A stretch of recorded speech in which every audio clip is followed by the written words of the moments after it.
Hello guys, welcome to Amway classes. Amway classes के आज के इस लेक्चर में हम देखेंगे best 40 questions on programming and problem solving through the C language. This is relevant for NIELIT O level exams. Previous year के question paper यहाँ पे डिस्कस किए जा रहे हैं। ये रेलिवेंट है आपके जनवरी 2021 के एग्ज़ाम्स के लिए, और ये पेपर डिस्कस हो रहा है जनवरी 2011 का। ये है पार्ट 6 इस सीरीज़ का। So let's start with the lecture. M3R4 that means module 3 revision 4 programming and problem solving through the C language. ये इंस्ट्रक्शंस रहती हैं हमारे क्वेश्चन पेपर में। 2 पार्ट में पेपर रहता है मॉड्यूल इस पेपर का, और पार्ट 1 में 4 क्वेश्चन हैं, पार्ट 2 में 5 क्वेश्चन हैं। पार्ट 1 जो है वो उसके आंसर्स दिए जाते हैं OMR शीट के ऊपर। ये है 1 आवर का पेपर, और इसमें रहते हैं आपके पास ऑब्जेक्टिव टाइप के क्वेश्चंस। पार्ट 1 के लिए 1 आवर का टाइम अलॉटेड है। क्वेश्चन पार्ट 2 के लिए बुकलेट तब दी जाती है आपको जब आप पार्ट 1 की को वापस कर देते हैं। पार्ट 2 है डिस्क्रिप्टिव टाइप, पार्ट 1 है ऑब्जेक्टिव टाइप। पार्ट 1 है 40 क्वेश्चंस, पार्ट 2 होगा 60 क्वेश्चंस का। 3 आवर टोटल हैं। 1 आवर का फर्स्ट टाइमिंग हो गया, सेकेंड हो गया 2 आवर्स के लिए। ओके, तो पार्ट 1 में दैट मीन्स 40 क्वेश्चंस में से एटलीस्ट 22 टू 25 क्वेश्चंस आपके ठीक होने चाहिए। इसी तरह से सेकंड में भी 32 से लेकर 35 क्वेश्चंस तक। ओवरऑल आपके होते हैं 50 टू 55 के क्वेश्चंस ठीक, तब होते हैं आप ओ लेवल के एग्जाम में पास। सो अगर आपका ये objective type that means part 1 OMR sheet वाला पेपर जो है, अगर इसमें पास नहीं होते तो सेकंड पार्ट जब चेकिंग के लिए जाता है तो सेकंड पेपर आपका चेक ही नहीं होता। So go thoroughly through the descriptive type questions and then opt for the objective type questions. That means आपके ऑब्जेक्टिव टाइप के क्वेश्चंस तभी ठीक हो सकते हैं जब आपने थॉरली पढ़ी होगी थ्योरी उसकी। ठीक है, तो अगर ये क्वेश्चंस आपके ठीक हैं या आपको आते हैं कि किस तरह से इनको अप्रोच करना है, तो थ्योरेटिकली ऑटोमेटिकली क्लियर हो जाता है एग्ज़ाम। ठीक है, तो थ्योरी को कवर अप करने के लिए मैंने इसमें कंप्लीट प्लेलिस्ट क्रिएट करके रखी है एमवाई क्लासेस एजुकेशनल के ऊपर। तो इसमें अगर हम जाते हैं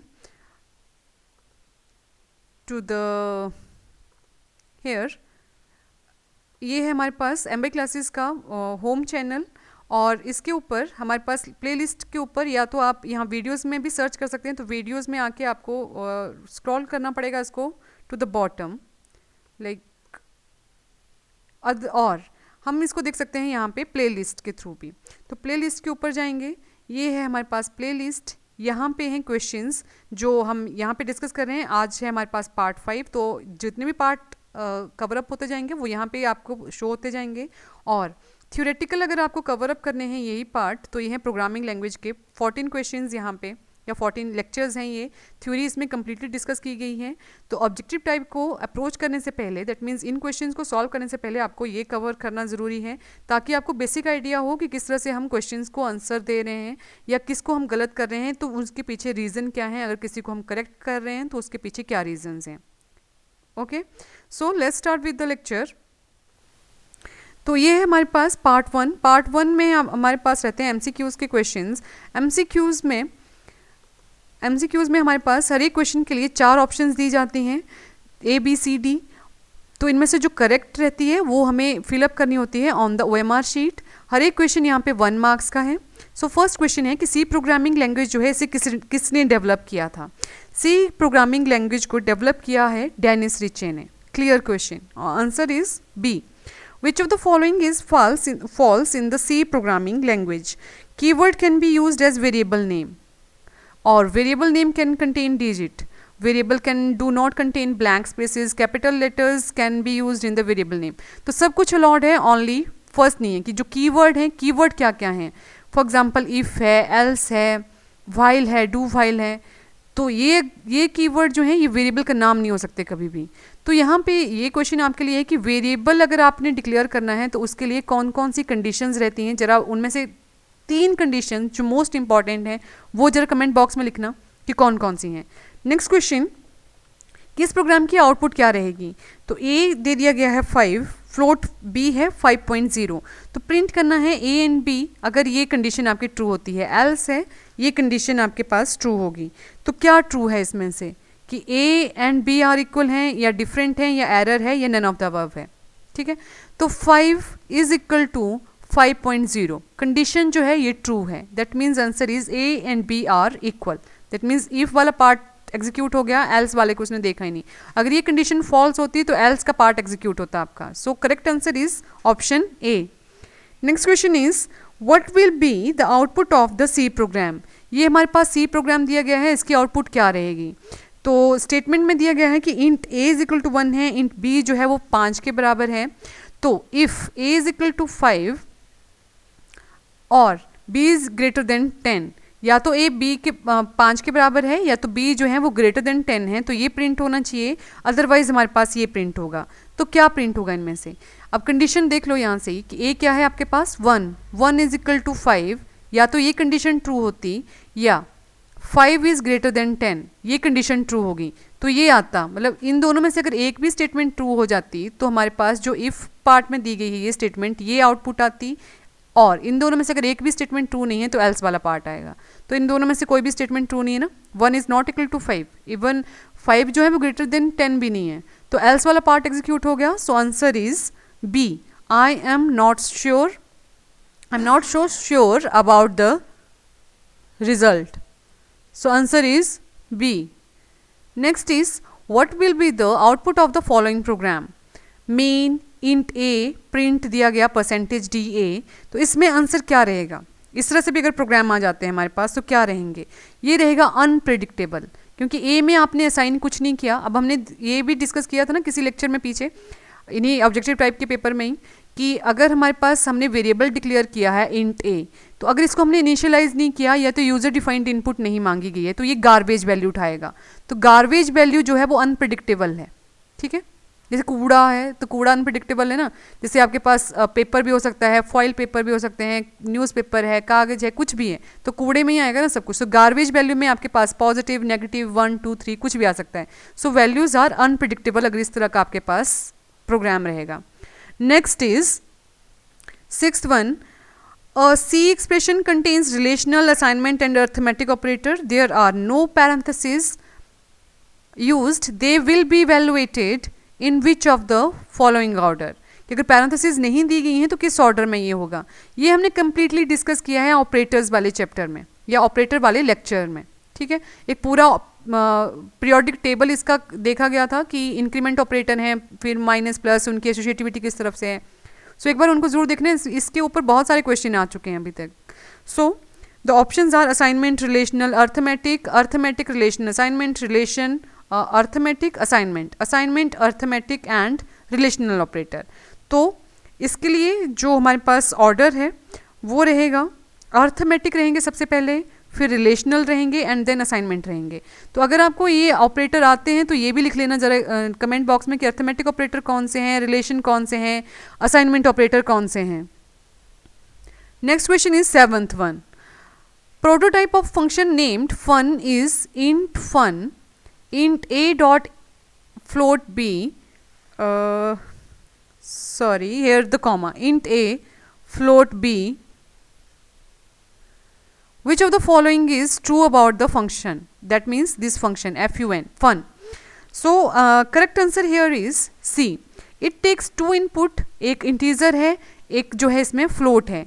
रिटर्न क्या करेगा ये इंटीजर, क्योंकि ओवरऑल जो फन फंक्शन डिक्लेयर किया गया है वो है इंट के साथ। तो एक वैल्यू इसने इंटीजर ली, एक इसने फ्लोट ली, और जो रिजल्ट आएगा वो आएगा इंटीजर में। अब इंटीजर में रिजल्ट कैसे आएगा, लाइक हमारे पास इंट ए में 5 असाइन कर दिया, फ्लोट में वैल्यू दे दी गई 2.8, ठीक है। तो ये बन गया, अगर इसको हमने ऐड कर दिया या कुछ इस तरह से वैल्यू दी गई तो ये आएंगी 7.8। तो अगर ओवरऑल फंक्शन आपका रिटर्न करेगा तो ये सिर्फ इंटीजर वैल्यू को करेगा, फ्लोट वैल्यू को नहीं करेगा। ये हुआ मतलब। Next question 8th one. What will happen if an element is assigned a value to an element of an array whose subscript exceed the size of the array? जिसके subscript जो है जो एरे को के साइज को exceed कर जाती है। दैट मीन्स हमने एरे में एलिमेंट लिखे हैं A5 और हमने वैल्यू जब असाइन की तो ये 10 एलिमेंट हमने दे दिए, तो क्या होगा उस केस में? उस केस में compiler will generate an error message suggesting the same. वहाँ पे कंपाइलर ये जनरेट कर देगा मैसेज कि आपका जो एरे का साइज़ है वो छोटा है, या आप इसके साइज़ को बड़ा करो या इसको डायनामिक एरे डिक्लेयर कर दो। Next question 9th one, if the following code, अगर ये कोड हमारे पास एग्जीक्यूट होता है तो आंसर क्या आएगा? ठीक है, सो आंसर रहेगा हमारे पास यहाँ पे f equal to end of the file.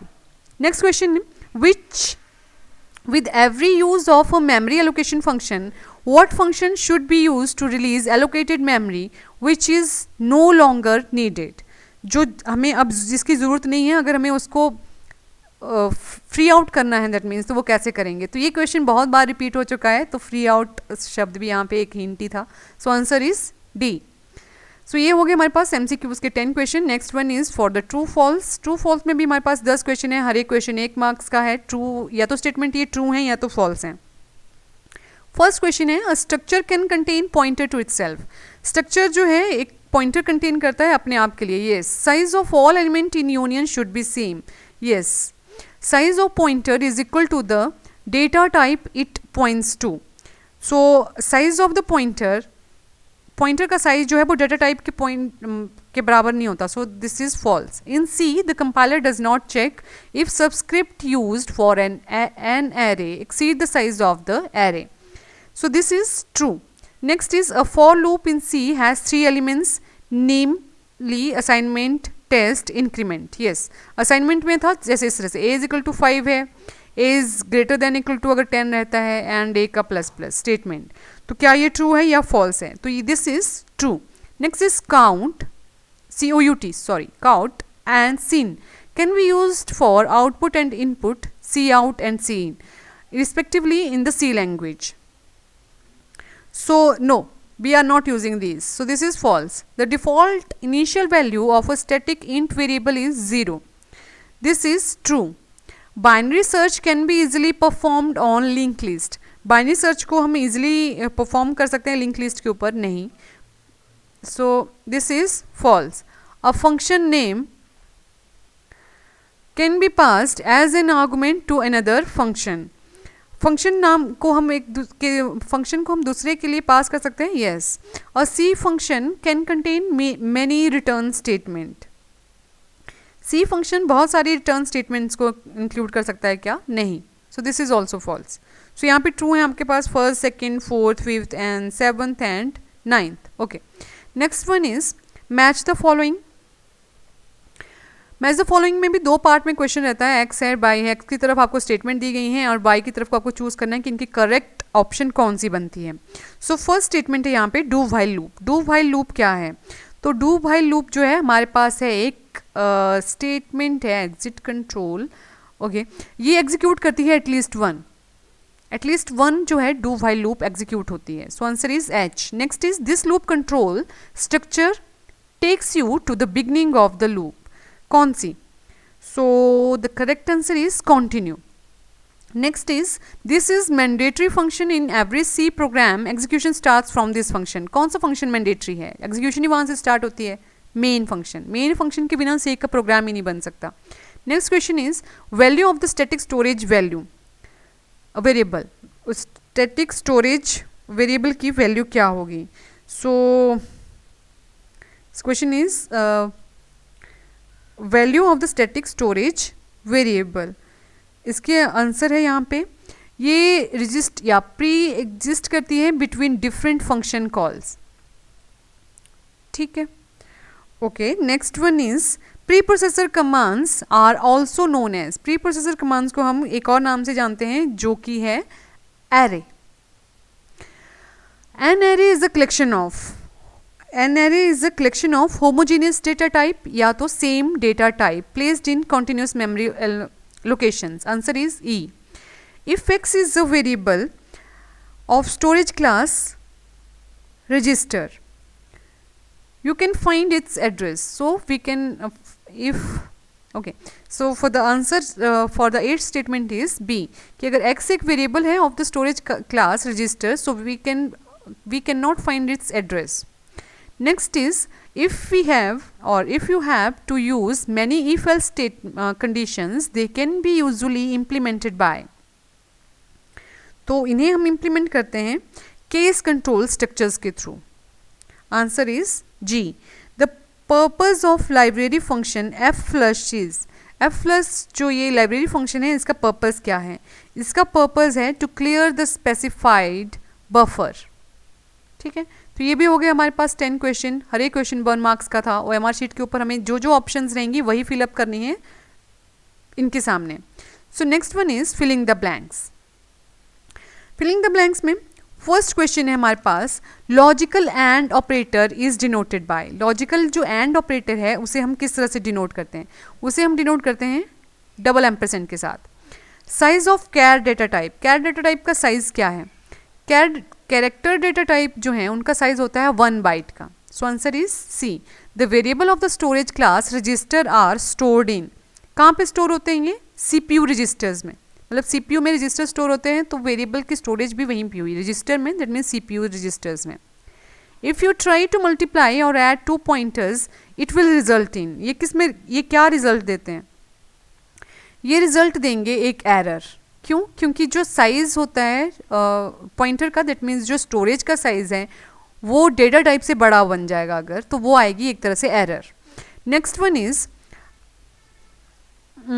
In C, fifth one, in C strings are stored in the form of. String जो है वो किस तरह से स्टोर होती हैं? वो स्टोर होती है हमारे पास array of characters. Escape sequence for back space is, answer A, /b। Function use to close a file is, कौन सा फंक्शन हम यूज करते हैं to close the file? f close function। Next one, eighth one, the header file which must be included if we want to use malloc और calloc function. तो हम कौन सा करते हैं use? Allocation, alloc dot h, ALLOC.h। The macro file is defined in the header file, कौन सी header file में हम डिफाइन करते हैं? D में, stdio.h। ASCII value in decimal of character A, capital A है ये, इसकी अस्काई वैल्यू क्या है? इसकी अस्काई वैल्यू है American standard code for information interchange H65। सो ये हो गए हमारे पास 40 क्वेश्चन। आपके कितने क्वेश्चन इनमें से ठीक होते हैं? Write down in the comment box and share this questions with your friends as sharing is caring. अगर आपको इस लेक्चर की PDF फाइल चाहिए तो you can download it from the Telegram channel. You can also subscribe or like our page on the Facebook. And as this is a corona time, so please stay home, stay safe, stay happy. God bless you all. All the best for exams also.